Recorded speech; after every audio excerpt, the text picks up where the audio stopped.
time for the final word in sports all across the state.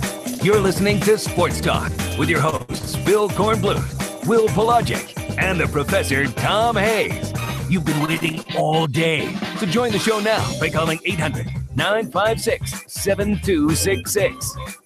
I mean, it's Florida State. Their record has zero to do with their ability, their talent. Again, you got to look beyond that. It's easy to just say, oh, they're 3-5. Well, they're a bad team.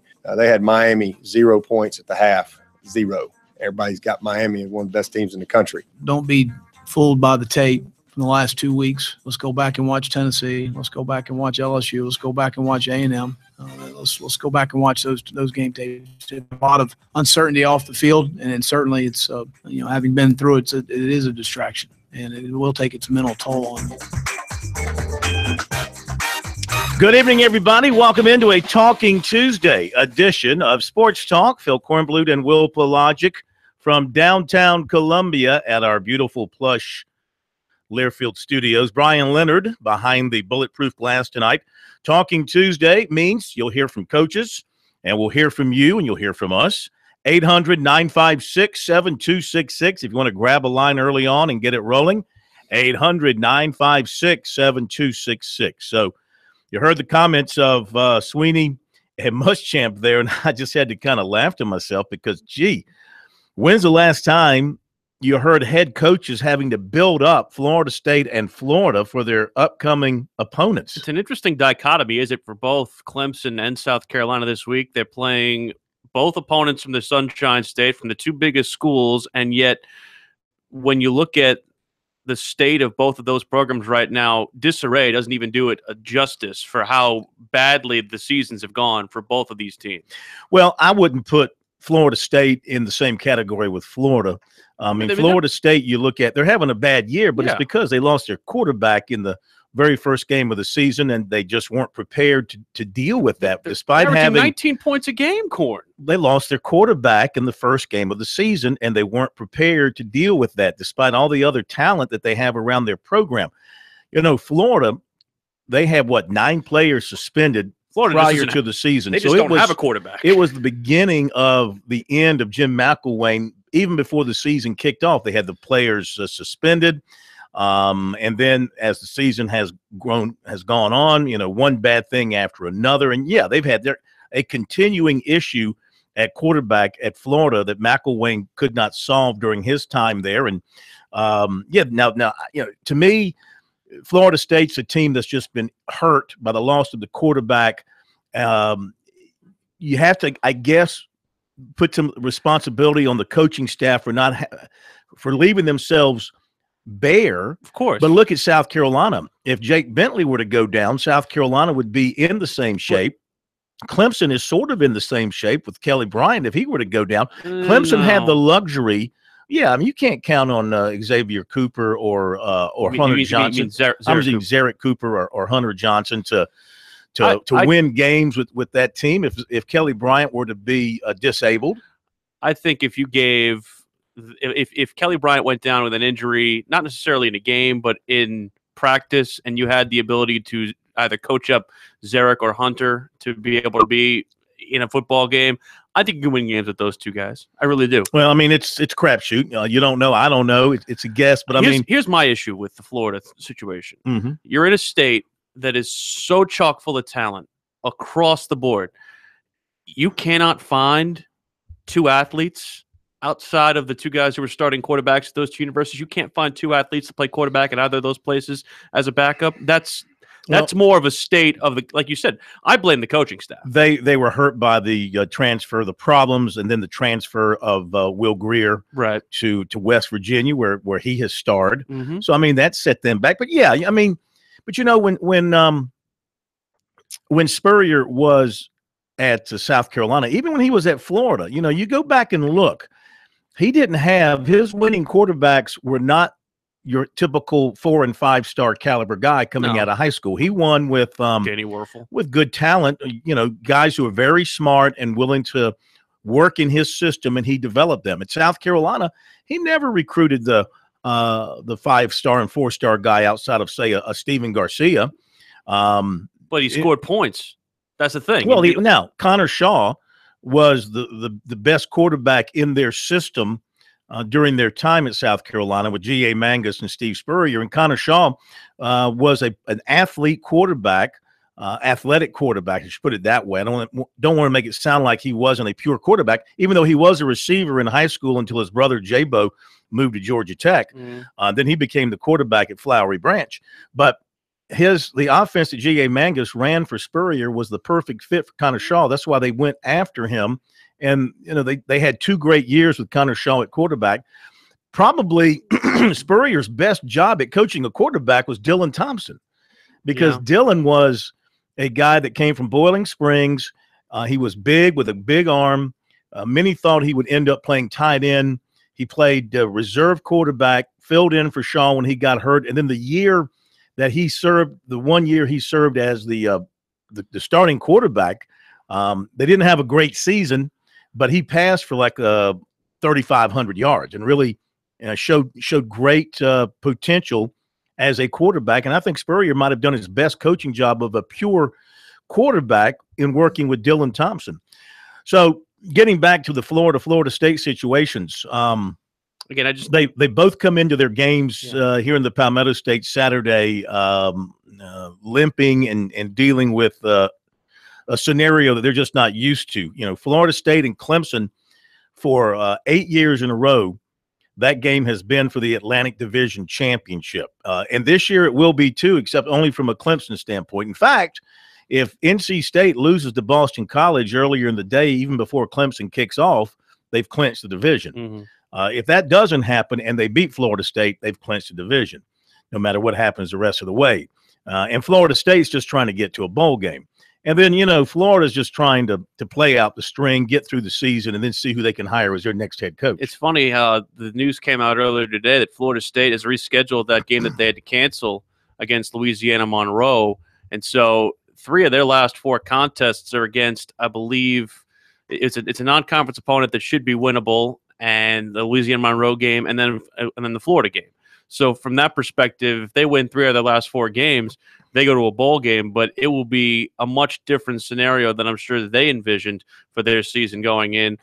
And I go back to the fact that both of the coaches, and again, not necessarily Jim McElwain anymore because he's departed there, but both the coaches there, this is their bread and butter is offense. Both of them. McElwain comes from an offensive background, as does Jimbo Fisher.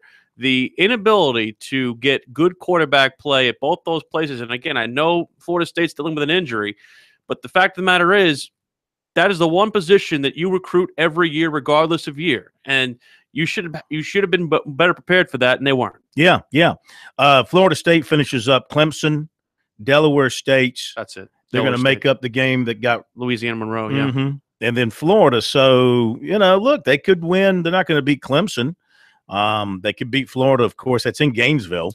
That will be an interesting view on the television to see how many Seminole and Gator fans show up for that game. Will they put 80,000 in the swamp for that? Do they have that kind of passion? This is where the passion for your rivalry really shines through. This will be a unique experience for these two teams. You got to go back, I'm sure, a lot of years when Florida wasn't very good and Florida State was just getting going before Bobby Bowden to find a year when they were both really bad. Probably like 1970, something like that. Yeah, it's been a while here in our state with the South Carolina-Clemson rivalry where both were bad in the same year, because it's just either Clemson's been good for a while and USC's had its good seasons, and when Clemson was bad, USC was good, or vice versa. Well, the thing about it is, I go back to the talent you have in that state. It won't be bad for long, because Florida's going to get a coach that will command star power. They have to. And Florida State, they'll be back next year. Francois will be back. Yeah. Akers will be back. I guess Jock Patrick will be back. I'm not sure what else they have coming back, but Florida State continues to recruit extremely well. They're just having one of the blip. And look, I mean, as Sweeney pointed out today, they took Louisville, NC State, and one other of their losses, in Miami. Those games went right down to the wire. They're just having one of those years where it's just going against them. Next, we're going to play the rant on Dave Duran, and I want to hear this. Yeah, this is good stuff from Dabo today. Your phone calls as well, 800-956-7266.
Sports Talk is the sports talk show of Main Street, South Carolina. From the coast to the mountains, we cover it all.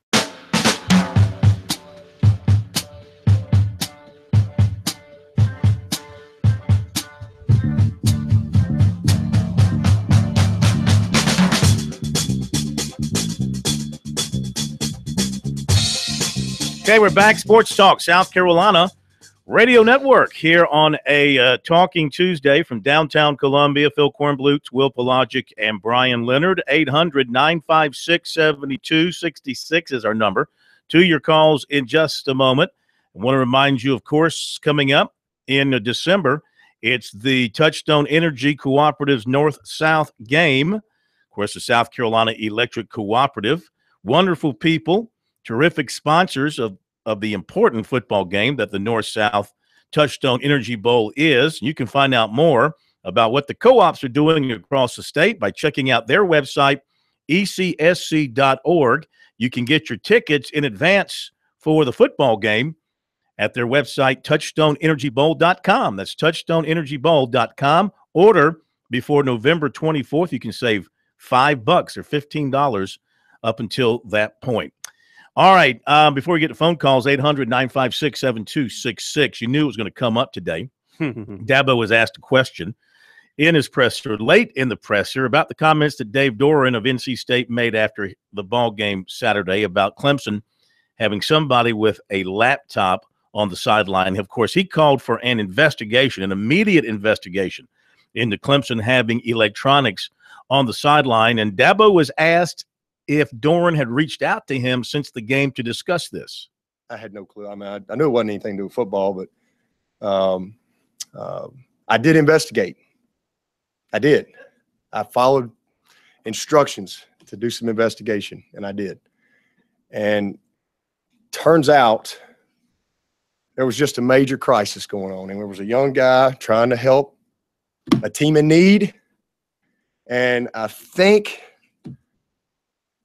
trying to be helpful in the situation. They trying to get in touch with Amazon. We had a crisis, dire need of towels. All right. And we were trying to get one of them drones to come in and drop some towels on the sideline. And, just didn't work out. But so, but on that, I want to launch an investigation too. What do they do with those towels? Is it a towel wall of fame? But no, disappointing because, when that was kind of a challenge to our integrity. And then you watch the tape and, 2 years ago, we go up there and one of the coaches pushed Deshaun Watson. And then this year we got some guy take a swipe at Kayvon. What if he breaks a finger? So I think the investigation needs to be managing his side, not worrying about ours. So didn't get a call. All right, Dabo Swinney, and he started out making fun of it, but he got serious as that conversation, as his comment went on, and you could just tell he was, as he talked about it, he got more and more irritated, and he was trying to make a point to Dave Doran, and that is, don't question their integrity is what he is saying. And he believes the fact that Doran made an issue of it and said this needs to be investigated, thinking that Clemson had some sort of hidden advantage because a GA working on the social media site had a laptop open on the sideline. Far be it for me to stand up for Dabo on this one, because I don't want to make it sound like that we're kind of being homers here, but I would trust Dabo a lot more than I would trust Dave Doran, because I think that it's been proven in the past that when you look at the integrity of the two men, Dabo's got a little bit more of a track record of integrity than Dave Doran does. I don't know anything about Dave Doran. I don't know anything about his integrity or lack thereof. But I mean, this particular case, he just made a fool out of himself. He's a bit of a buffoon. It was, first of all, that's the kind of thing you do. If you're going to call him out after a win. You call him out after a loss. Or you do it privately. You're made to look like a crybaby, and you're made to look like you're making excuses for your own shortcoming. And yeah, do it privately. You got a problem with the coach, do it privately. But he chose not to. He chose to lay it out there, and this is the blowback you get. Again, it's just it doesn't make any sense to me. Doesn't look good for NC State, to be honest with you. No. All right, to the phones we go. 800-956-7266 is the number. Chris in Lancaster, you're up first tonight here on Sports Talk. How are you? I'm doing good. How you guys doing? Man, we're doing fine. Just wanted to, talk a little bit about Clemson. I'm a huge Clemson fan, but we got two defensive backs that's been out. I believe Fields and Edmond. Yes. I believe once those guys come back, we had to change our defense. I believe because of that. We don't blitz near as much as we did to start the season off with, and with those two guys in the lineup, that's two shutdown corners we can trust to cover one-on-one, and that means we can put more people on the line.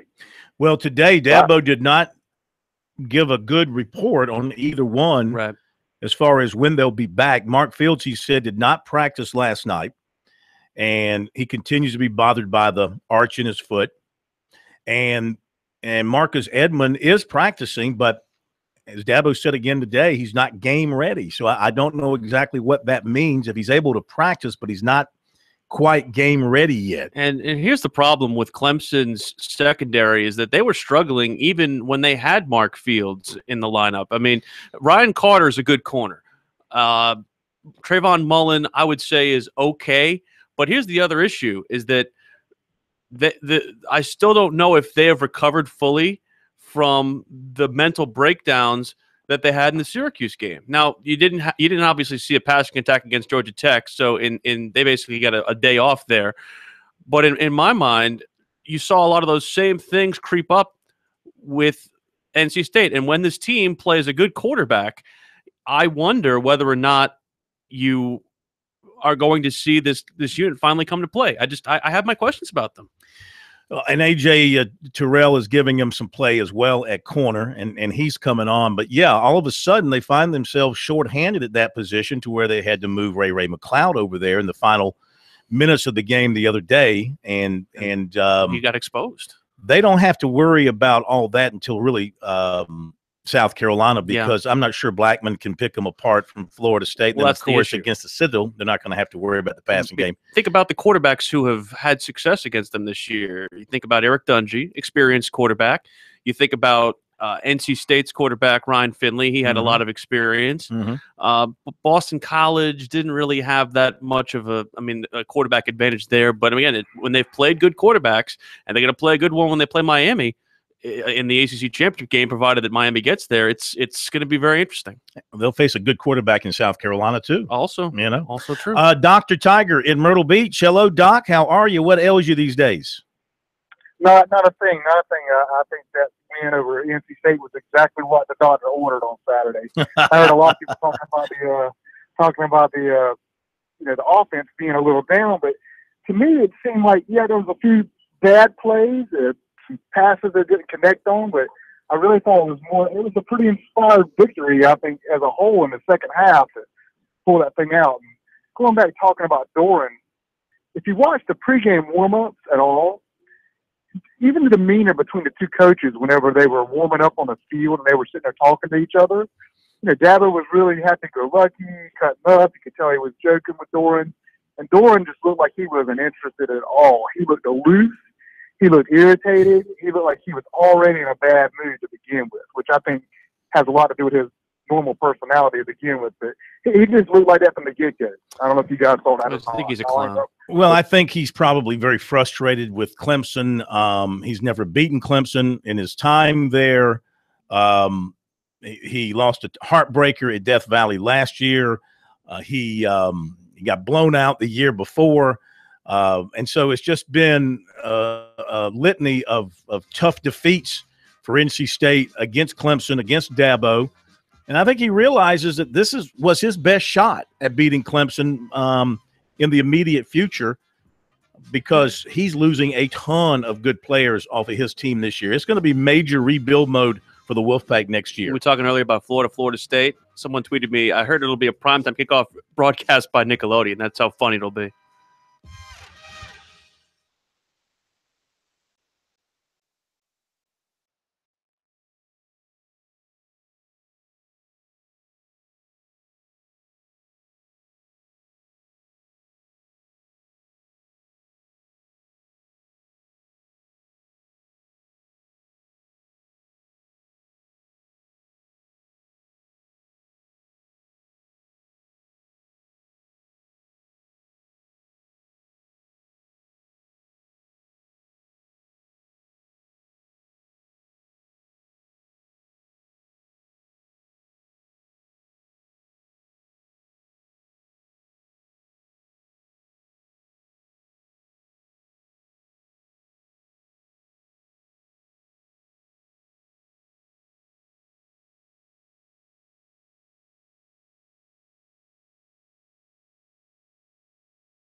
Talking Tuesday here on Sports Talk, brought to you by South Carolina soybean farmers and their checkoff. Learn more at scsoybeans.org. Pork powered by soy. Phil Kornblut and Will Pelagic on a Talking Tuesday from Columbia. I was up at Clemson, where the ride was very nice today until the rain hit. Trees are turning colors, finally, realizing that it is heading towards mid-November. But the rain did move into the upstate. About 1:30 this afternoon, it started pouring up at Clemson. We were inside the indoor practice facility. That's where we do our interviews, and hear it coming down on the roof. It's Right. making a lot of noise. And then I was driving back towards Columbia, and of course, the rain let up, and it turned into a very nice afternoon drive back into Columbia. You, sir, were over at Williams-Brice Stadium. But there was no rain. We don't call it Willie B. It's either the Cockpit or Williams-Brice Stadium on this show. You can call it the Cockpit, or you can call it Williams-Brice. I like Willie B. Well, no, you don't. And so you were there for the Gamecock interviews today. I was. And it's interesting. Will Muschamp, it's weird when you hear him talk about Florida. It's not hard to, see that obviously this game takes on a significant meaning for him. And it seemed like he also, and the coaching profession as a whole, takes personally what happened to Jim McElwain there near the end for him. The one thing that he does know about this team is that he knows some of the players that he recruited from there, and he knows that Florida is a better team than they've shown against the last 2 weeks with blowouts against Georgia and Missouri. Well, I think that both quarterbacks are very similar as far as their skill set. Both have arm talent. They both can throw the ball. They both are good athletes. I mean, Felipe ran a 60-yard run against A&M on a quarterback draw, and I know they run well on defense. They had a hard time catching him. So, I don't know. They're going to have a whole new one plan for one plan for another. They're similar to what they do when both guys are in the game, and we need to have recognition, obviously, of who is in the game at the time. But there's only so much you can change in a week or two's time as far as who you are and what you're doing. And obviously there'll be some new things, and I think they do a good job each week of giving you some things you need to adjust to in the game, whether it's in the run game or the pass concepts or a motion or a shift or a formation. And we need to be able to quickly adjust to those. Well, looking at Zaire, he obviously started last week, played that game, but that's been his only game at Florida. Have you guys looked at any of his Notre Dame film? We've gone back and looked at it. We did that this summer. And, again, a guy that's played a lot of football, we're not going to show him anything he hasn't seen before. And we're going to need to play well.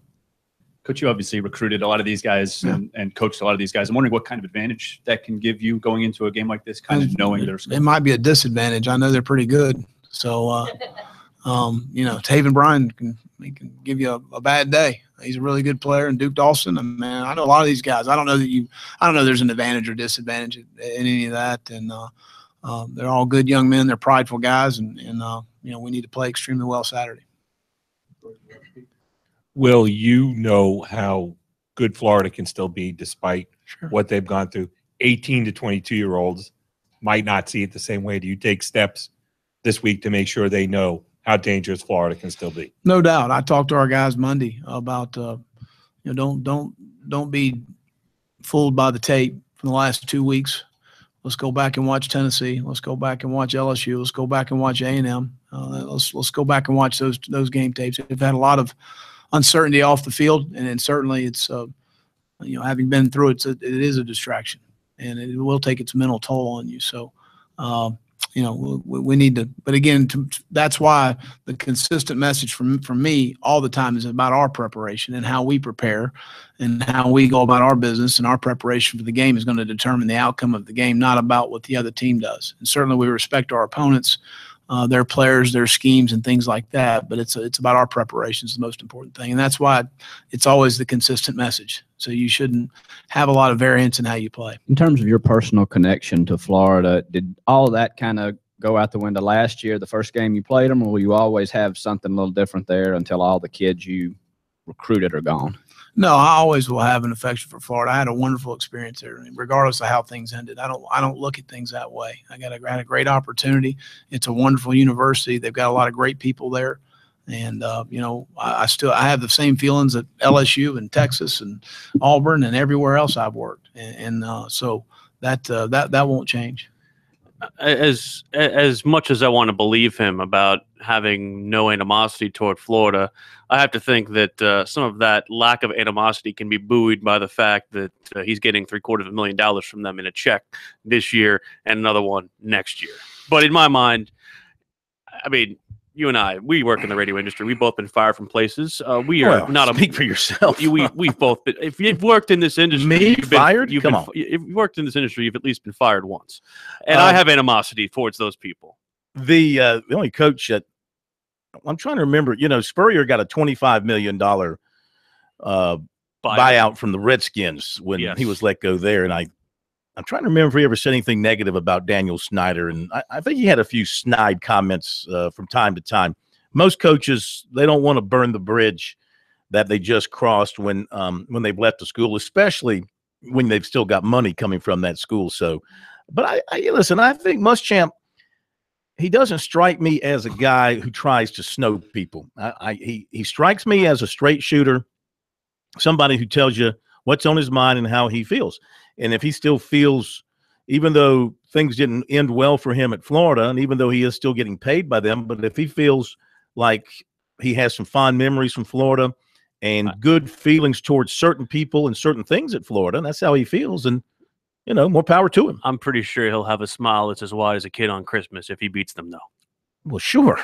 But here's the thing. For a specific 46%, the Gamecocks are allowing opponents 46% third down conversion. It's bad. They have got to fix that. I don't care if it's against Florida or whoever. That will get you beat. And South Carolina cannot lose this game. They need to approach this game like it's the SEC championship game for them. I mean, obviously it is not. But they have got a chance to finish 5-3 in the league, figuring that if Kentucky finishes 5-3, then Kentucky will be the second place team because they have the tiebreaker. But if Kentucky probably will lose to Georgia, you figure, then the Gamecocks, if they beat Florida, they'll finish a clean second in the league when they were picked down at the bottom of the division I'm talking about. That is a heck of an accomplishment. You put that 5-3 record at the end of the year against maybe 8-4 or 9-3. Who knows? Who knows what's going to happen in late November? But I mean, that is a terrific turnaround in year two. Same thing he did at Florida. First year at Florida was not good. Second year, he won 11 games. First year at South Carolina transition, he won 6 games.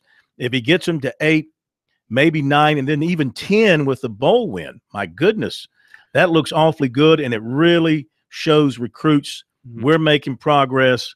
Come join us. We're headed in the right direction. That third down efficiency on defense, by the way, 115th in the nation. They got a lot of 129. Yeah, a lot of 100 marks in their stats. Yeah. Oh, it's funny because I looked it up. Going into last week, they were 101st. They were 101st, so they dropped 14 slots. Well, they gave up a lot of third downs against Georgia. 8 of 13, Georgia was. All right, back to the phones we go this Talking Tuesday. Billy in Surfside Beach. Welcome in, Billy. How are you? Hey, what's up, fellas? Hey, Phil, I'm got a couple quick comments. As I told your boy, Bad Boy, and Ken Art on one of their shows, I'm calling Georgia going down in the Plains 3:30. I promise you, they're run heavy. They're going down to Auburn, and they're going to lose that football game. They're a 3-point favorite right now, according to my entertainment purpose only, way I'm looking, but I don't think that matters. Hey, you know what, Billy? We've become a mature sports talk show. You can admit that you wager a little bit here. Nobody's going to come arrest you. Okay. Yeah, I got 2 homes, so I got you. I'll go back to Florida. No, but hey, Phil, I also got something else, and I know you have to say that there's a chance South Carolina will beat Clemson in November. And hey, look, it can happen. Now, Billy, time out. Hang on, and we'll hold you over, let you finish up. I don't have to say. I'm not saying that out of gratitude or anything like that. I mean, they tee it up. Anything can happen in a football game. 2 years ago in Columbia, when Clemson was running through the regular season unbeaten, they barely got out of town against South Carolina. So it's a rivalry game. Funny things happen. We'll let you finish up in a moment.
The guys are always checking email. Send your comments or questions to talkback@sportstalksc.com. Now, more of Sports Talk from Columbia's Main Street. Too many crazy people in sports today. All right, more of Billy from Surfside before we bring his hero, Dabo Sweeney, to the airwaves once again. All right, continue, Billy. Let you wrap it up. Yeah, I'm going to wrap it up, Phil. Hey, I want to know this absolutely, and your comments on you, and Will want to chime in. Hey, I'm allowed. Do you agree with this? Do you agree with this? I think if you're looking at, and I'll include Miami, if you're looking at the top 6 teams, I don't see any separation. Basically, what I'm trying to say is I think, especially with the backers going down in Alabama, and they're really getting really, really thin. And I know they have great players, but, I mean, they're getting thin according to Alabama standards.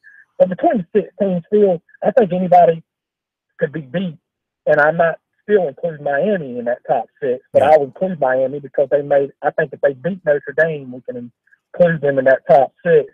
Do you agree that there's really not much separation between those 6, which I think there's not? And one more quick thing, Phil, this is just a comment. Mm-hmm. It ain't happening in November. Late November, Clemson will march on to the Final Four again. I'm not saying they'll be back in national championship, but there's a very, very good chance. I put it about 77, 80%, something like that. That's my Vegas stuff I've been looking at. So I'll let you I'll hang up and take some comments out there. And by the way, real quick, Clemson will not cover 18 against Florida State.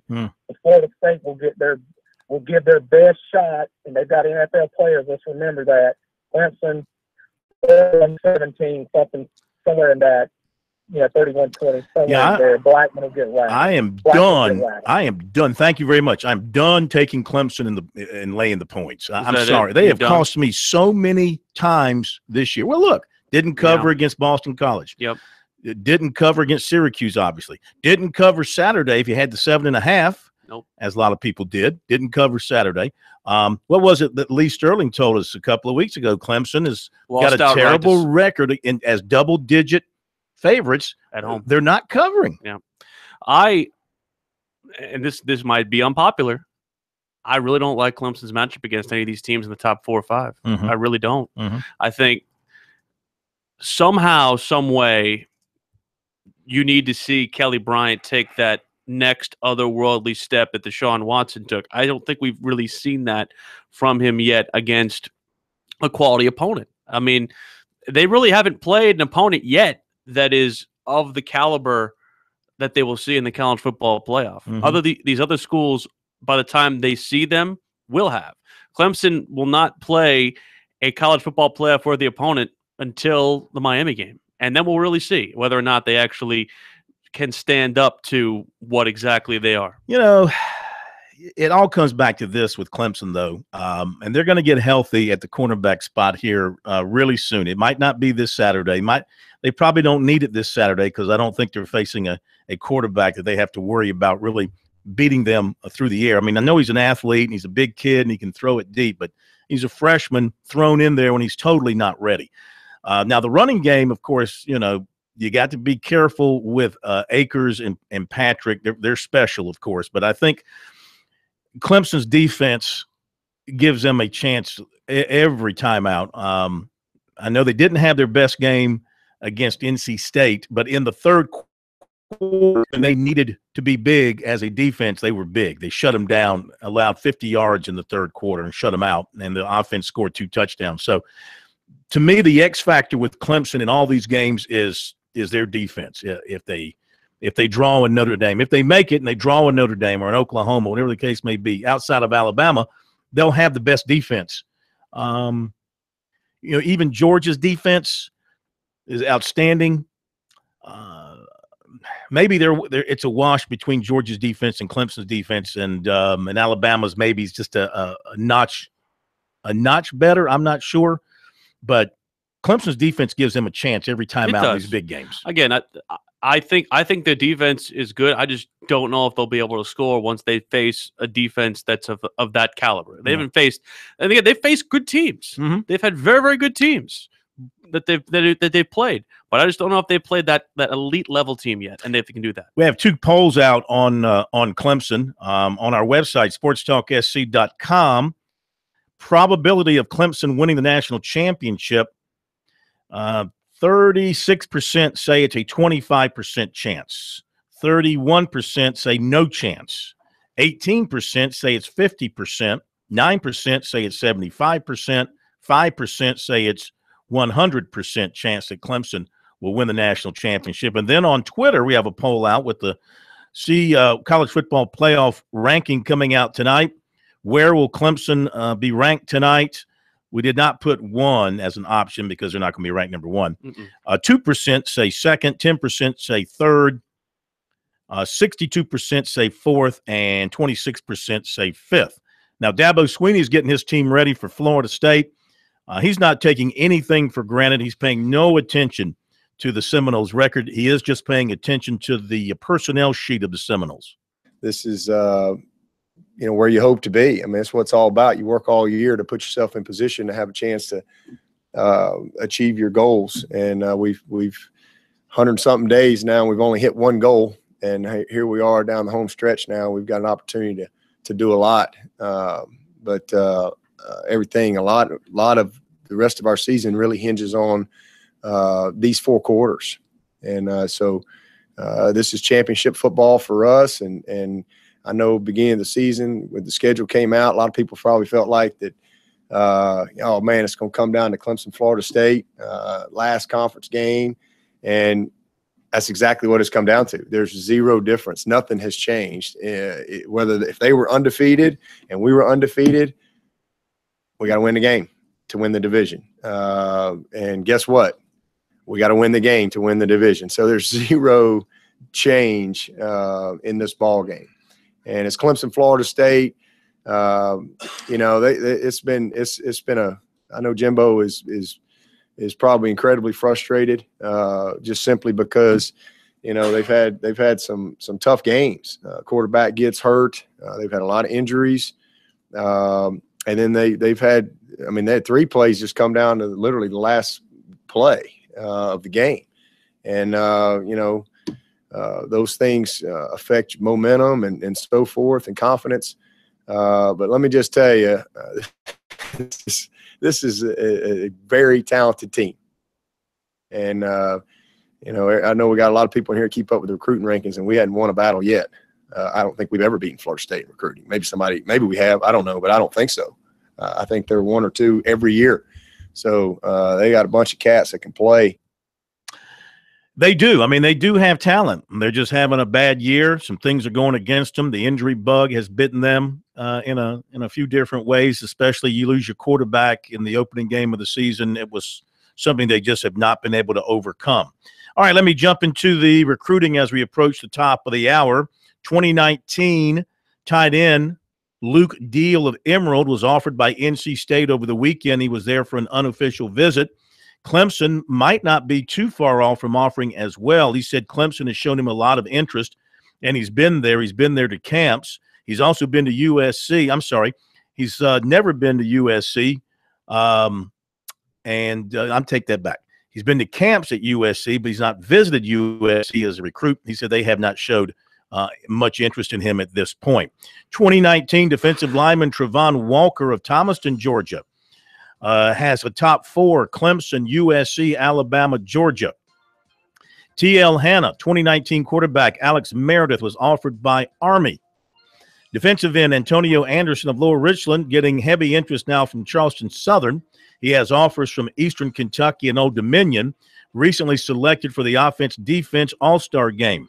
Offensive lineman Cade Mays of Knoxville, a major Clemson target, today announced a decommitment from Tennessee. Dorman offensive lineman Jordan McFadden will take his official visit to Clemson next week for the Citadel game. Defensive back Devon Wilson of Miami said he's not heard much from USC since his official visit in late October. He is still committed to Florida and is holding to that right now. He is planning an official visit to Georgia next weekend and then one to Florida. A couple of more notes to give you. We'll get to them after the top of the hour.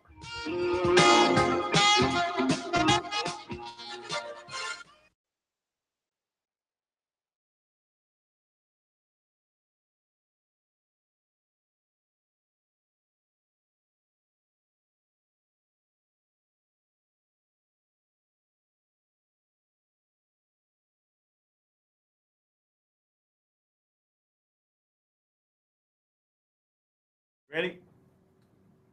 Let me check one thing here real quick.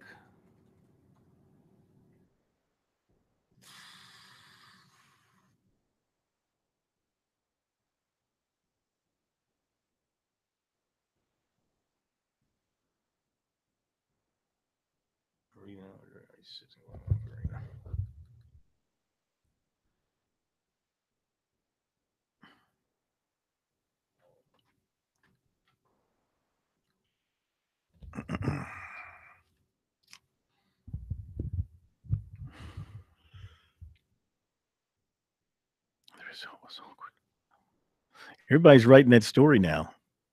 I did not quote the kid. What? Burns, because he asked not to be quoted about it. So I didn't. Okay, here we go.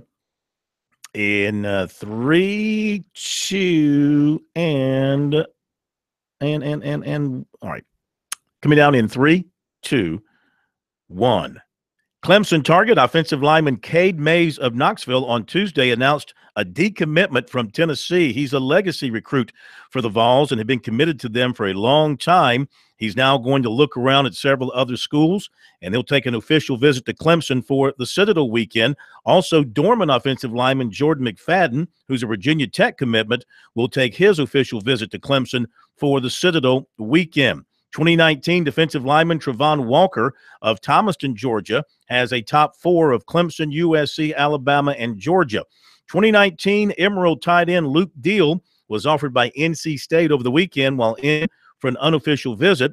Clemson has also been showing interest in him. And defensive back Devon Wilson of Miami said he's not heard much from USC since his official visit there in late October. He remains committed to Florida. Phil Kornblut, South Carolina Radio Network Sports.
Round 2 of Sports Talk up next with your hosts Phil Kornblut, Will Pelagic, and the Professor Tom Hayes. Don't leave us hanging. Join the show, 800-956-7266. Okay, we're back talking Tuesday. Sports Talk, South Carolina Radio Network. Going to finish up the recruiting in a moment. More Muschamp in a moment. More calls in a moment. They are now giving us the new ranking from the College Football Playoff Committee.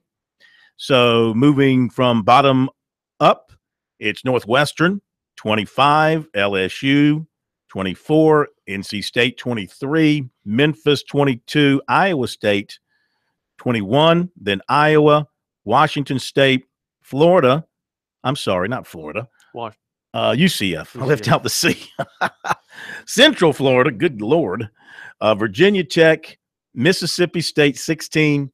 Now it's Oklahoma State, Penn State down to 14. They were riding so high just a couple of weeks ago. Ohio State, same thing. Michigan State, and Southern Cal is at 11. I think it's going to be Georgia, Bama, Notre Dame, Clemson, Miami, Oklahoma. That's my top 6. Georgia, Bama, Notre Dame. Well, same as last week. No, not necessarily, because Ohio State was up there in the top 6 before they lost. No. But you said Georgia, Bama, Notre Dame, Clemson, your top 4. Yeah, it was the top 4. Yeah, I think it won't be changed. Same thing as last week. I think Miami moves up to 5, and I think Oklahoma is 6. Yeah, some people are wondering if Oklahoma's win over Oklahoma State and all the points and everything will allow them to jump Clemson. People are acting like the Big 12 doesn't play defense is like something that's like new. It's not. It's something that's basically been true since the mid-2000s. All right, let me wrap up the recruiting report. Just a couple of other things to tell you about. Defensive end Jarrett Jackson of Palm Beach Gardens, Florida, will be taking his official visit to USC this weekend. He's been committed to Louisville, still is. The Gamecocks offered him in mid-October, and they're making up ground with him, but still have some work to do. He'll be coming in on Friday. His season is over, coming in with his father, and wants to see a good look at South Carolina, meet with the coaches, the players, academics. He's also going to take an official to Pitt December 1st and one to Louisville December 8th.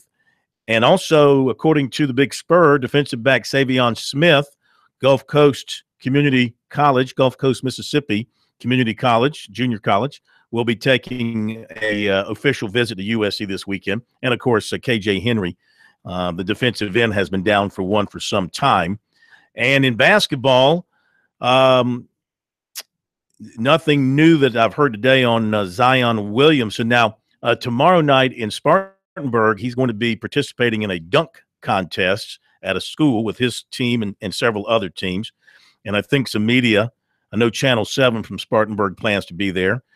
So there may be some interviewing going on at that point in time with Zion Williamson, so maybe we'll find out more from him. Meantime, DJ Burns, the 6'9", 2019 prospect out of York Prep, was in Columbia on a Sunday. Of course, we talked about fans starting the chant of "We want Zion," thinking that DJ Burns was Zion Williamson, which is not true. He took it all in step and with good humor and all that kind of stuff. But he wants to be known for being who he is. In his own right, he's a big-time prospect. Virginia, Georgia Tech, Tennessee, Georgia, and LSU, some of his other offers. And South Carolina's been recruiting him very hard. He was in for the Vanderbilt weekend as well with his mom, so he's getting a lot of attention from USC. And Tennessee was in to watch him in a scrimmage last Saturday, and no other visits have been set up for him at this particular time. Of course, tomorrow begins the November signing period for basketball, baseball, and other sports as well. So, of course, basketball be getting a great deal of attention, and people are going to be waiting to see what Zion Williamson, if he decides to sign early. Is he visiting Clemson officially this weekend, as was reported last night? And then, is he going to make his decision here in November? Okay, we're moving into the top 10 college football playoff ranking for this week. Auburn 10. War Eagle, number 10 at 7-2. And comes Wisconsin. They've got a chance, with 2 losses, I don't see you getting into the playoff. But look, they played Georgia and Auburn. And Alabama, but if they beat Georgia and Alabama. They beat both of those, you're in the playoff. You beat both those, you're in the playoff. Well, then you still have to beat Georgia again. You got to beat Georgia regular season. Yeah. Beat Alabama to get to the Atlanta. SEC championship game, and then you'll face Georgia again. I mean, it's a round robin for them. Then if you beat Georgia, you beat Alabama, and you beat Georgia again, then you're going to be in. Of course. If you beat Georgia, beat Alabama, then lose to Georgia, you're not going to get in. This is the thing about the SEC. Washington is 9, by the way, and Wisconsin is still at 8. Your conference takes care of you if you're the SEC. That's the thing. A 2-loss SEC champion will make it in to the playoff. Well, listen, almost guaranteed. But that means they've got to beat Georgia twice. Yeah. And if they do that, if they go Georgia, Alabama, and then beat Georgia in the SEC championship game, yeah, I think people would look past their 2 losses. One was to Clemson, and the other one was to who beat them the other game? Who's there with a loss to? Mississippi State, or was it LSU? I'm thinking it was LSU. It was LSU. I thought it was one of those wins that LSU, yeah. Orgeron actually had something good happen for them. Yeah. Double check that. Yeah, they lost at LSU 27-23. Yes. And they lost at Clemson. That was a head scratcher Clemson. at the time. Miami comes in at number 7, So I was wrong. They've lost at both Death Valleys, Clemson and LSU. All right, so Auburn is 10, Washington is 9, Wisconsin is 8, and Miami is 7. So they're just not going to give the Big Ten much respect. They're not giving Miami much respect still either. Yeah. 9-0 and 8-0, and they're both well down. So who does that mean that moves up in Ohio State's place? That's a good question. Who's that? Who does that leave left? That leaves Georgia, Bama, Notre Dame, Clemson, Oklahoma. Who's the 6th team? TCU's going to move up. That's probably it. That's going to be the one that'll move up, and you got Oklahoma. So what are we coming up on now? They've done everything but the top 6. So then what they'll do is they'll have the top 4 come out, and then 5 and 6. All right, so they'll come back after the break. Why don't we hear from Muschamp? Will Muschamp, they got some very good news about Deebo Samuel, and he knows that he's coming back, and the players and head coach Will Muschamp reacted very favorably to that information. I knew it Sunday night, but I didn't want to hear. Well, no. That's the young man's announcement and his family. That's not my announcement, and I talked to his mom and he and his family, and I just have always felt like that's the young man's announcement. That's their decision, not mine. And obviously we're excited. I think it says a lot about our program to have a guy like Bryson Allen Williams and Deebo Samuel and guys that are excited about coming back to South Carolina. They see what we're building. They see what's happening. They see the support that we have, and they want to be Gamecocks, and that's exciting. And Deebo's, well, he's excited. I mean, I told him he's excited about coming back, the opportunity to be back, the prospects of moving forward, and I mean all the things. It's an exciting time here at the University of South Carolina. What did your performance against Georgia do from a litmus test standpoint to kind of show where your team is in relation to the rest of the conference? Well, we didn't win the game, and that's the bottom line. That's what you go to do. And, again, like I said, when the game was over, I was extremely proud of our guys' effort. We challenged a really good football team, and we didn't get the results that we wanted. And that's, I don't know, whether you lose by 14 or 10 or 21, it doesn't really matter. You lost the game, and you didn't do the things you need to do to win the game. And that's when you go back and you look at a game like that and you say, in all ball games, whether you kick a last-second field goal to win it or you lose by 14, there's 6-8 plays in the game that probably determine the outcome of the game. The tricky part is you never know when those 6 or 8 are going to come. So we've got to make a play on a 50-50 ball on offense or on defense. We've got to make a tackle in the hole. We've got to leverage the runner the right way. I mean, there's so many lessons to be learned, whether it's a win or a loss, for your football team each week, and that's why we try and be real technical in our approach as far as the things we need to do. All right, Will Muschamp. So now they've gone to the top 4, and it's the same: Georgia, Alabama, Notre Dame, Clemson. So very good. The Tigers hang in there. I imagine that 5 will be Oklahoma and 6 will be TCU. That's exactly what it is with Oklahoma, and then 6 will be TCU because that's the only team that's left. That's it. Okay, Oklahoma, TCU. So your top 6. A lot of respect for the TCU. Georgia, Alabama, Notre Dame, Oklahoma, TCU. A lot of respect for the Big 12 out there. It is. At this particular time. A 1-loss Oklahoma and undefeated TCU. Back in a moment.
More of your calls are coming up on Sports Talk. Hit us up at 800-956-7266.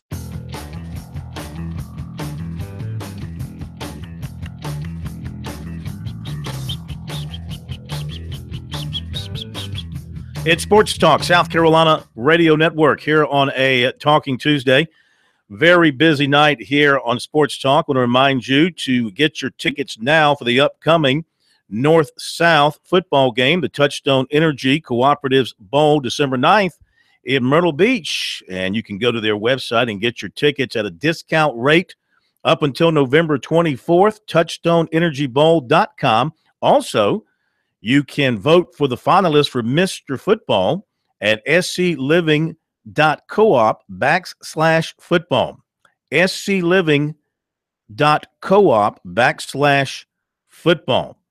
So to recap, Georgia is number 1, followed by Alabama, Notre Dame, and Clemson. Then it's Oklahoma. Hang on a second. I got to get to the updated one. TCU. Then it is Oklahoma, TCU, Miami, Wisconsin, Washington, and Auburn. That's your top 10. And as we were discussing off air, you've got some elimination games coming up. Oklahoma and TCU will play each other this week. Correct. Notre Dame and Miami will play each other this week. And that game is at Oklahoma too, between TCU and Oklahoma. Oklahoma does not lose at home. And by the way, I made a mistake. TCU has one lost to Iowa State earlier in the year, so they are not undefeated. The undefeated teams are Georgia and Alabama, Miami, and Wisconsin. Mm-hmm. And Wisconsin continuing to get no respect. Well, they've got Iowa this week. They've got Michigan week after that, and I think they finish up with Minnesota. I think that's their final 3. And then they'll have the Big Ten championship game. Yes. Now, the thing about Auburn, again, if they beat Georgia this week, and then they'll have I'm not sure who they play next week. I can look it up. But then they get Alabama, and they get Alabama at home. If they were to win those 2 games, Georgia and Alabama, and then beat Georgia again in the SEC championship game, then you would have to include them in your playoff even with 2 losses. Both of their losses coming on the road to Clemson and LSU, and coming by, I think, 3 points in both of them. So that would be something I think most people would accept with that kind of a finish. Let's see, Auburn has Louisiana Monroe. So if they were to basically win out, Georgia, Louisiana Monroe, Alabama, and Georgia again, they'd win. You'd have to put them in there, I would say. Absolutely. Let's go to Tanner in Rock Hill for our next phone call here on Sports Talk. Hey, Tanner, how are you? Hey, guys. How y'all doing? Good. I was going to see if y'all could update me on maybe Channing Kendall, where he'd be going to school next year. Well, I'll tell you what, we'll know more hopefully Thursday. Channing is basically down to South Carolina, Georgia, and Florida, with a little bit of Auburn still mixed in. And, of course, Clemson just offered him, and certainly is going to try and get him in for one of their last 2 home games, I would think. And he's got his U.S. Army jersey ceremony on Thursday, and so we'll have a chance to go to that and talk to him afterwards. He's reluctant. He's very reluctant to talk about his recruiting with the media. He is he's a kid who's very team-oriented, team first. They've got a big playoff game at Conway coming up on Friday. He's always been very afraid about creating sensationalism for himself and taking away from the team, and also taking away from their preparation. So hopefully he'll talk to us a little bit and give us a little more insight on what's going on. If you had to take an educated guess, where would you have to guess? You don't like doing that? Well, why not? It's a guess. I'm not making a prediction. This is not a prediction, okay? I don't make predictions until I feel like I really know, and even then I'm wrong sometimes, as people know over the years, because it's hard. And these teenage kids, they change their minds all the time. But I don't see where he will go anywhere but South Carolina. I mean, I know Georgia, in the minds of some, is a big player here because his dad's a Georgia fan and all that. But his mom's a USC grad. They have recruited him longer and harder than anybody. They have the definite need for him at linebacker. They have the example of T.J. Brunson coming from Richland Northeast and playing right away as a freshman and now being a star as a sophomore. So, I mean, unless he just wants to get away from home, unless his thing is, hey, I want to leave Columbia, I want to go experience life somewhere else, you can't blame him if that's what he's thinking. Otherwise, I think he's going to South Carolina. That's just my guess. All right, I appreciate y'all taking my call. Yeah, Thank man. Not a prediction.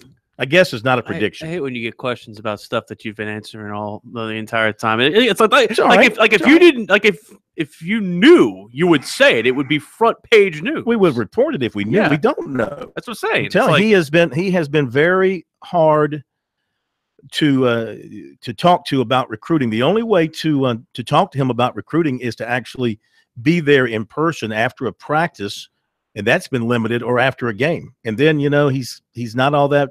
You can tell when you talk to him and he's talking about the team and he's talking about the game. He's very open and energetic and talkative. When the subject turns to recruiting, he shells up.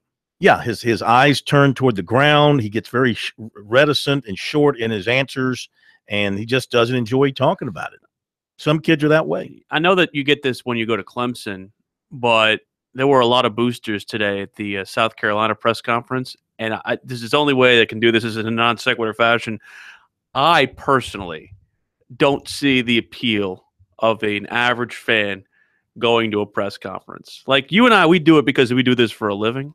But I found it very, very odd how many people were actually interested in wanting to go to a press conference. It's a novelty for them. I understand. Yeah, it's a bragging point. Hey, guess where I was today? Where were you, Billy? Oh, man, I sat in on Will Muschamp's press conference. That's pretty cool, man, to watch those guys ask questions and to see how he reacts to them. And all that I wouldn't find it cool.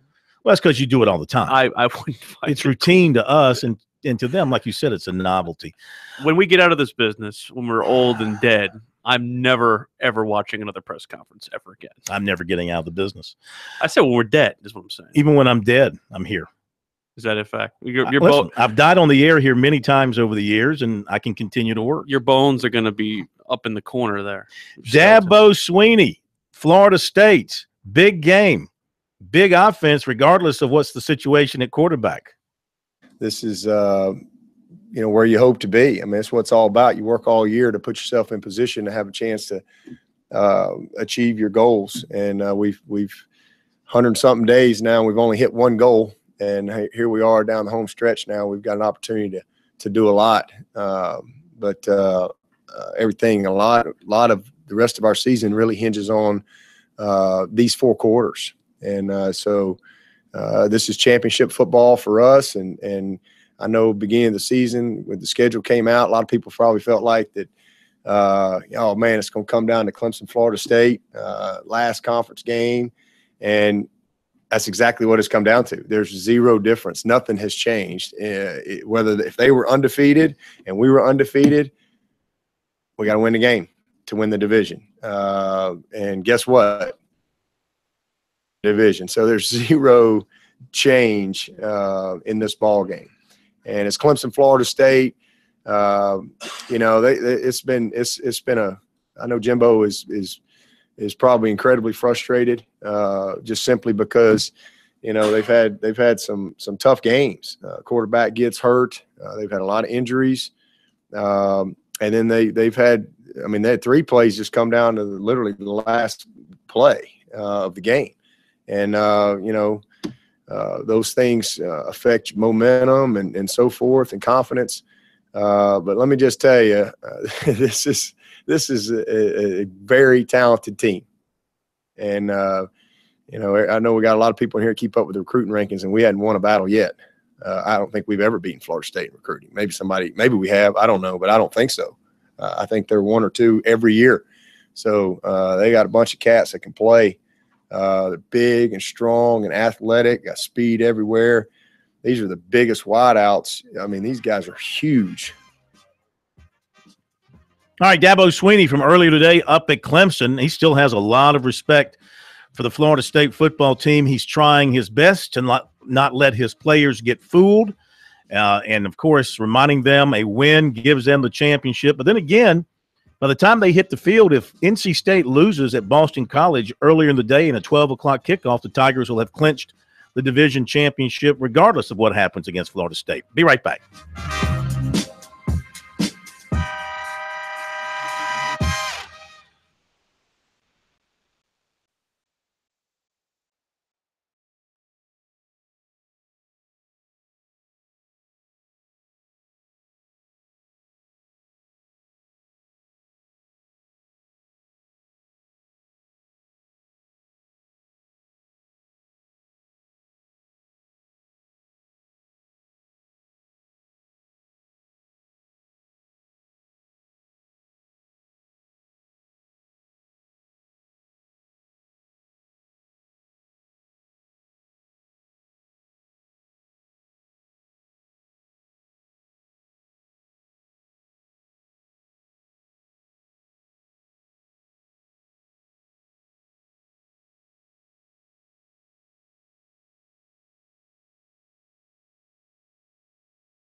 Time to go racing here on Sports Talk. We welcome in the presidents of Darlington International Raceway, Kerry Tharp. Now, I mean, like, you're in Darlington County.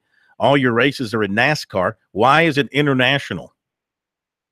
Well, actually, Phil, I think we dropped that a few years ago. I think it's Darlington Raceway, but if you want to say we're international, you can. But we actually get fans from 14 or 15 international countries. So I guess maybe that's why we could still use that moniker. And you had some foreign drivers in there from time to time. So, you know, it's like, I'm trying to think like an airport, like Charleston International Airport. I guess they do have a flight that goes to like London or something like that. Probably Bermuda.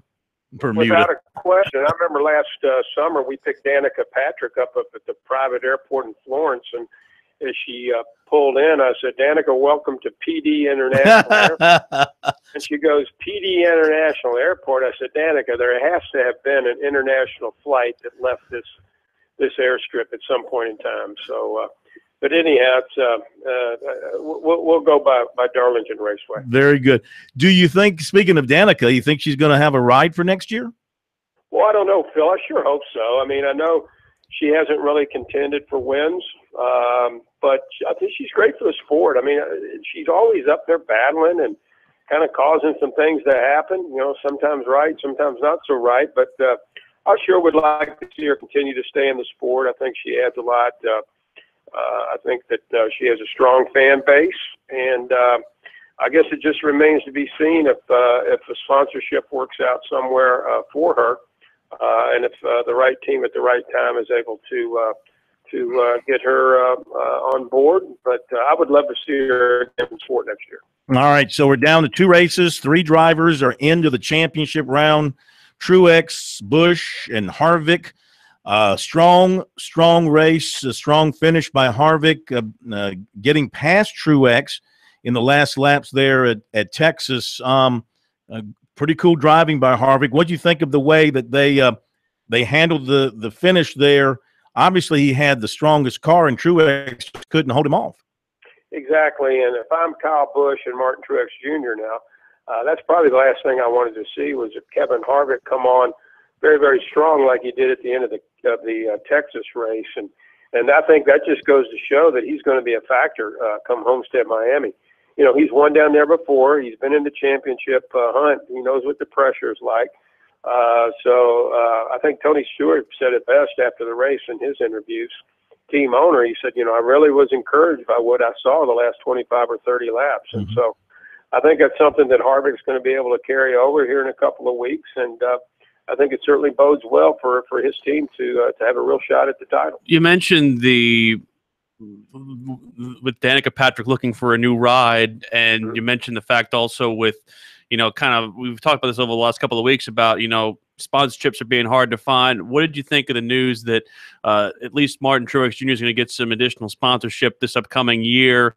You know, is that bode well? Is that a good omen, I guess, for the fact that there are people who are still wanting to come back and spend money with NASCAR from a sponsorship standpoint? Oh, without a doubt, Will, and certainly, you know, it's tough out there sometimes, and I think the days of the one sponsor carrying the entire schedule, like you might have to see with Jimmy Johnson at Lowe's and Shirley Keselowski at Miller Lite, Denny Hamlin at FedEx. Those are kind of a exception to the rule. So it's great to see a team like Truex Jr. get rewarded for their success, and you know, he's a very popular driver right now, and he's always running up front. I mean, I can't think of a race hardly this year that he hasn't been running up front. So it was great to hear that news, and certainly, you know, you think that could even grow bigger for him if he's able to win his first championship here in a couple of weeks. You know, KT, I was watching the race, and the camera shots at Texas are pretty interesting, especially from the car looking back, and they show coming out of the turns, and you've got those condos, I guess those suites, whatever, built around the corners, those long boxes. And what I wanted to ask you, I know you've been there many times, and those things look sweet from that angle. Have you been in those boxes before? Yeah. What's it like there at Texas with those kind of executive suites, whatever they call them? Yeah, they're some of the best I've ever been in Sportsville. That's a fantastic facility out there. SMI has, and Eddie Gossage is the track president and one of the best promoters in the business. And you know, people actually live out there for periods of time during the season and during the course of the year. Have apartments out there, and they're very, very nice. It's really kind of a standard when it comes to you know, suites and hospitality area.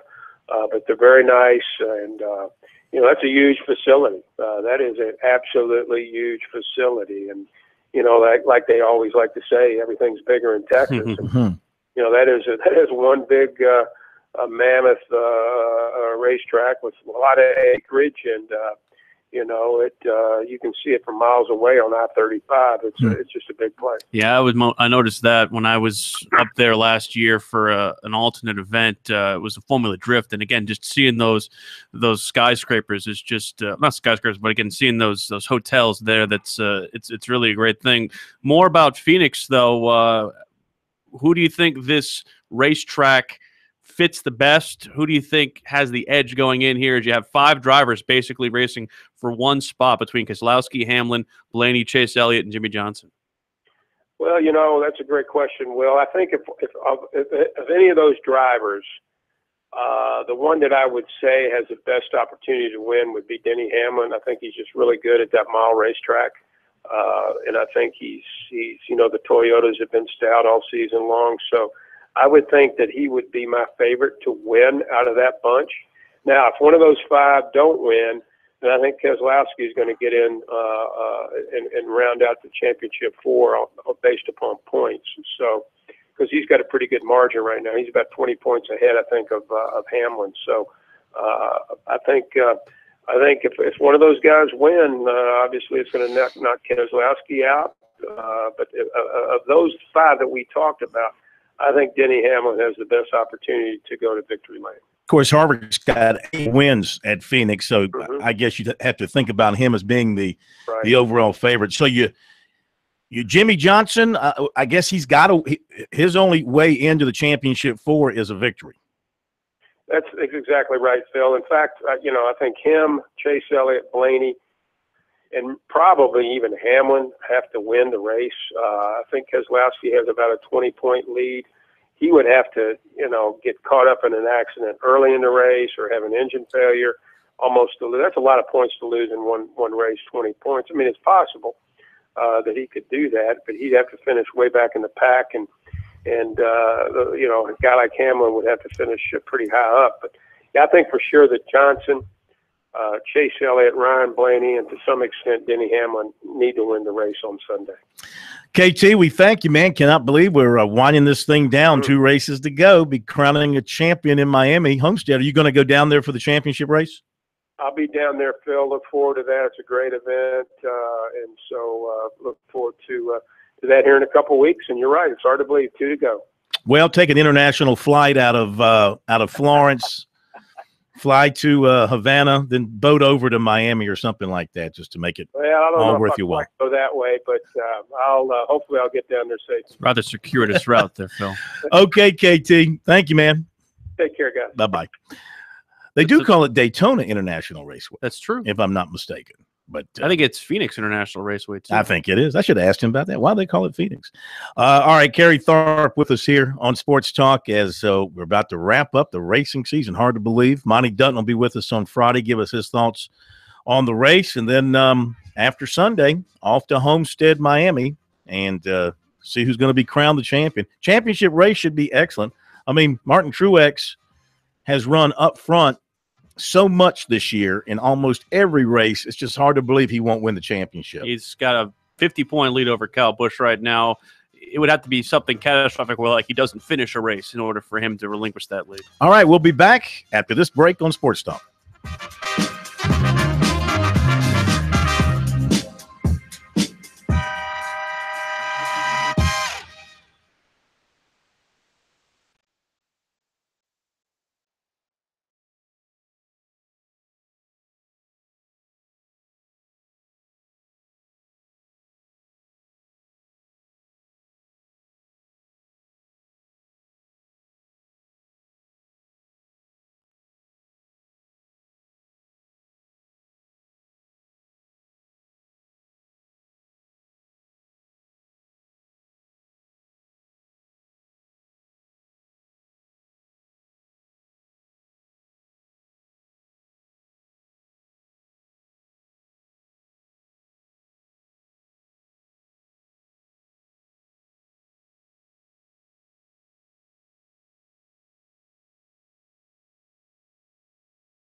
Now back to Sports Talk, South Carolina's most listened to sports talk show for more than 30 years.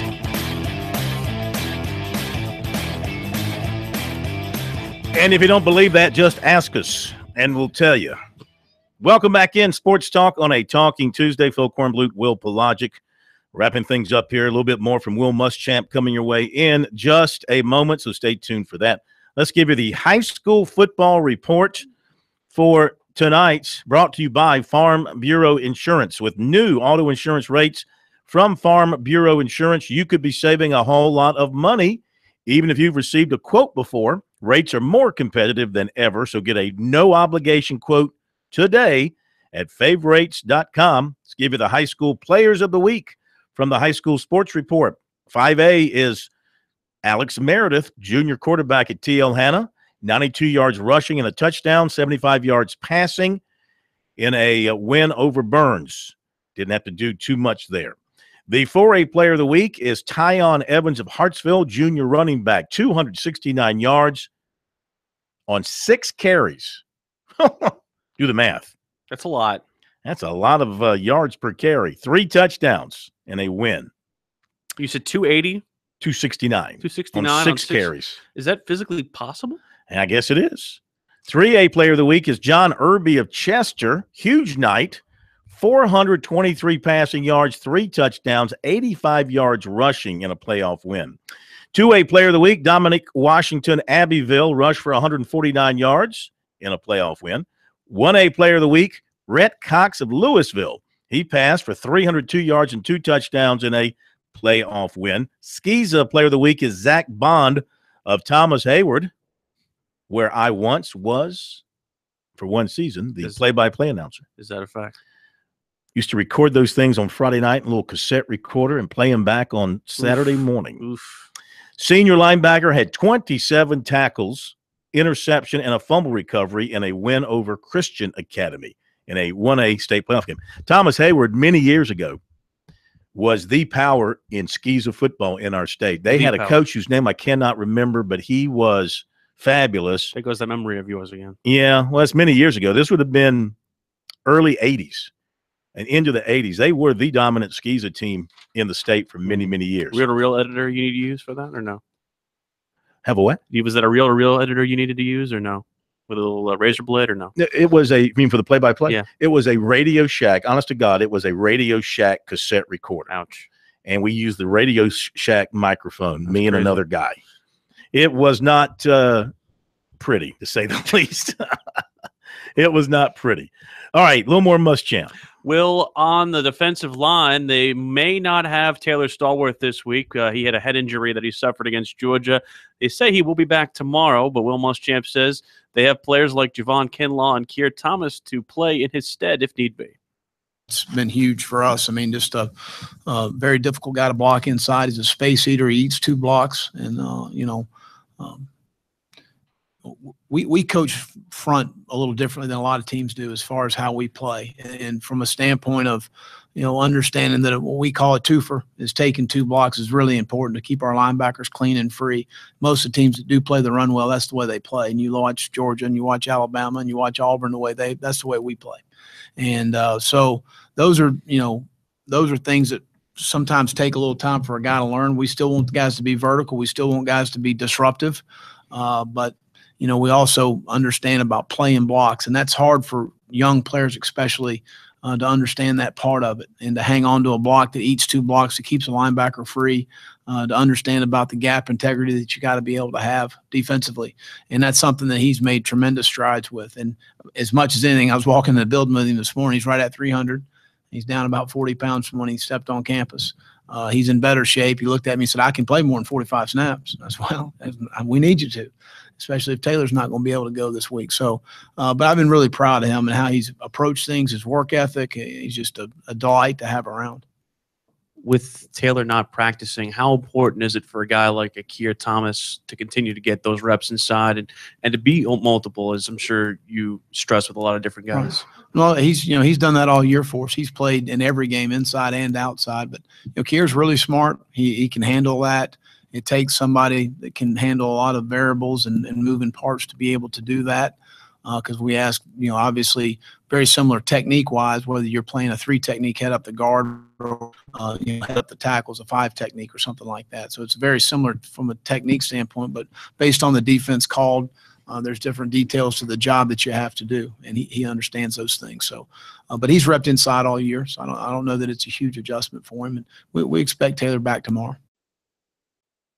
Interestingly enough, I find it so, I don't want to say odd, but a guy who was 6'2", 262, playing a 3 technique tackle like that, I know it's not necessarily by design, but the fact that he can do it and do it effectively, it just boggles my mind that they're doing that with him. But he's doing it successfully. That at that size to play a 3 technique, that's that's almost unheard of. Some unique talent there, and coaches have to identify that talent and put the guys in the best position to be successful. If you're going to be an undersized defensive tackle, you need to have 2 things. You need to have agility, and you need to have the ability to gain pressure on the defensive line. And that's one thing that Keir Thomas does, is that, like Kinlaw, he can command more than one blocker. And that's the way that South Carolina plays their front. They want to be able to have their linebackers be the ones to make plays, and they want to have space eaters at the defensive line. That's why you don't see as many sacks from the defensive linemen other than maybe DJ Wanham. So they want to free up guys like Sky Moore, TJ Brunson, DJ Wanham to be able to make the plays and tackles, whether it's in the defensive backfield or whether it's going on in the offensive backfield. Well, what he lacks in size, he probably makes up for in speed and quickness. And that can help you as well. True. As you're filling those gaps, and in a 3 technique, you feel like if you're quick and you're off the ball quickly, you can shoot the gap, get in the backfield and make a play. Exactly. Yeah. All right, a couple of notes to pass along tonight. Kelly Bryant of Clemson, one of 16 semifinalists for the Davy O'Brien Award, given to the nation's top quarterback every year. Probably not going to win it. Deshaun Watson, but it's nice to be mentioned. 2-time winner of that award. Nice to be mentioned. USC's Hayden Hurst, one of 10 semifinalists for the Burlsworth Trophy, which goes to the most outstanding football player in the country who began his career as a walk-on. Probably not going to win that award because his biggest competition, already a 2-time winner of that award, Oklahoma's Baker Mayfield, who might win the Davy O'Brien Award. Also, what a game he had Saturday with almost 600 yards passing against air. Yeah. Let's see. USC and Virginia announced today a home-and-home basketball series beginning next season. The Gamecocks will host the Cavaliers December 19th. of 2018, and then the Gamecocks will travel to Charlottesville on December 18th of 2019. To the John Paul Jones Arena, which is not named after John Paul Jones, the American hero. Make your plans accordingly. The preseason men's basketball poll for the South Atlantic Conference, and Newberry comes in at number 6. Queens is number 1, followed by Lincoln Memorial, Carson Newman, Catawba, and Wingate. USC's Aja Wilson named a first-team All-American by the AP, preseason All-American. 2nd year in a row for her. One of the 5 people selected for that team, and obviously well-deserved. 3 UConn players, including Nafisha Collier, who hails from the Show Me State. You want to do the show tomorrow from USC Volleyball? They play Missouri. Help yourself. And from ESPN PR, the Clemson-NC State game Saturday passed. Total live audience, 2,910,000 viewers. That's up 11% from the comparable window of last year, which was regional action, Syracuse at Clemson, Oklahoma State at Kansas State. So Clemson continues to be a pretty good draw nationally on television. And I think we have covered everything. Any final thoughts? I got nothing. Well, we know that, but any final thoughts? I find it hard. What time out? Are you speechless? Do I hear nothing? Do I hear dead air coming from that microphone? Oh, my. Can we record the dead air to be used at a future time? No. I find it hard to believe that either Clemson or South Carolina loses these games. I really do. And I just find it sad that what happened with these 2 Florida programs. I'm not sad about it. I think you get what you deserve sometimes. And, both of these conferences are better when these 2 teams are better, in my opinion. Well, I think fans in this state believe they're better when their teams are better and winning. Thank you, Brian. Have a great night. See you tomorrow.